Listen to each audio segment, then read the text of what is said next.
Asal-usul burung ruai. Kisah dari Kalimantan Barat. Pada zaman dahulu kala, terdapat sebuah kerajaan kecil. Kerajaan tersebut terletak di antara Gunung Ruai dan Gunung Bawang. Kerajaan kecil tersebut dipimpin oleh raja yang arif dan bijaksana.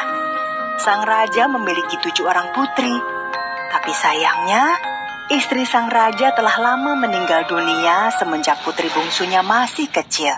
Putri pertama hingga ke-6 ternyata memiliki sifat pemalas dan suka membantah ayahnya. Berbeda dengan ke-6 kakaknya, putri bungsu menjadi anak yang rajin dan berbakti pada orang tua. Karena itulah, sang raja lebih menyayangi putri bungsunya daripada putri-putrinya yang lain. Akibatnya, ke-6 putri lainnya merasa iri kepada adik bungsu mereka. Putri-putriku, ayah akan pergi ke negeri sebelah untuk urusan kerajaan. Kalian baik-baiklah di istana. Ayah akan pergi paling lama nanti sore. Rasa iri dengki ke-6 putri raja kepada adik bungsunya dilampiaskan ketika sang ayah tidak ada. Mereka menyuruh adiknya bekerja apa saja untuk membuatnya menderita. Ketika adik bungsunya melakukan kesalahan, mereka tidak segan memukulinya. Akibatnya, wajah sang adik sering terlihat lebam. Ketika sang raja pulang, dia terkejut melihat wajah putri bungsunya lebam. Putriku, kenapa wajahmu lebam-lebam? Adinda jatuh di taman, ayah, sehingga wajahnya lebam. Benarkah itu, putriku? Iya, ayah. Ananda jatuh di taman ketika sedang mengejar kupu-kupu.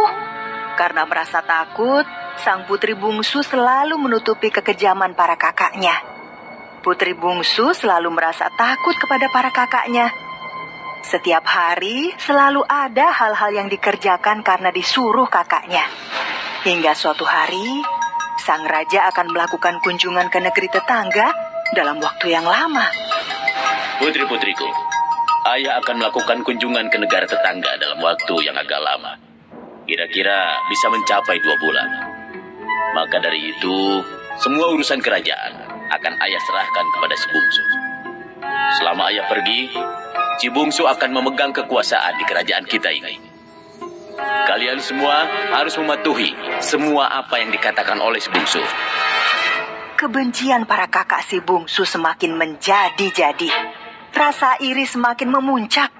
Setelah ayah mereka berangkat, mereka pun merencanakan hal yang jahat untuk mencelakakan si bungsu.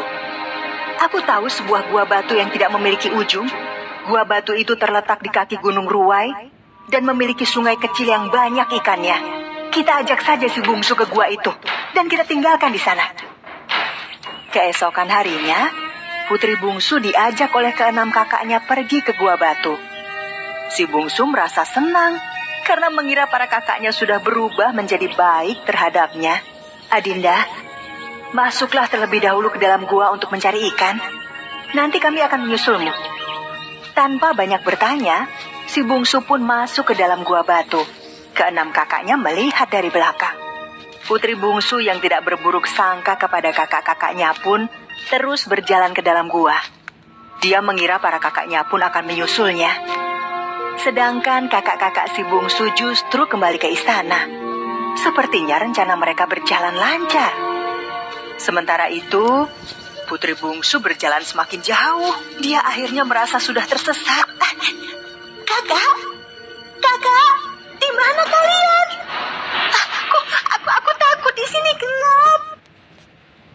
Setelah berhari-hari, si bungsu hanya duduk di dalam gua sambil menangis. Dia merasa sangat ketakutan berada sendirian di dalam gua batu yang gelap itu. Hingga akhirnya pada hari ke-7, seorang kakek mendatangi putri bungsu. Cucuku, siapa kamu? Dan apa yang kamu lakukan di sini? Putri bungsu menceritakan tentang asal-usulnya dan kekejaman para kakaknya, hingga akhirnya dia sampai di gua batu tersebut. Kakek merasa sangat kasihan kepada si bungsu. Cucuku, sungguh aku kasihan kepadamu. Aku akan menolongmu.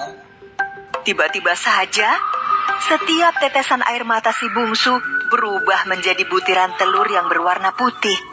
Kedua tangan si bungsu tiba-tiba berubah menjadi sayap. Cucuku, kakek akan menolongmu dari kejahatan para kakakmu. Kakek akan mengubahmu menjadi burung. Aramilah telur-telur itu dan akan menetas burung-burung yang akan menjadi temanmu. Cucuku, sekarang kamu sudah sepenuhnya menjadi burung. Mulai dari sekarang, kakek akan memberimu nama burung ruai.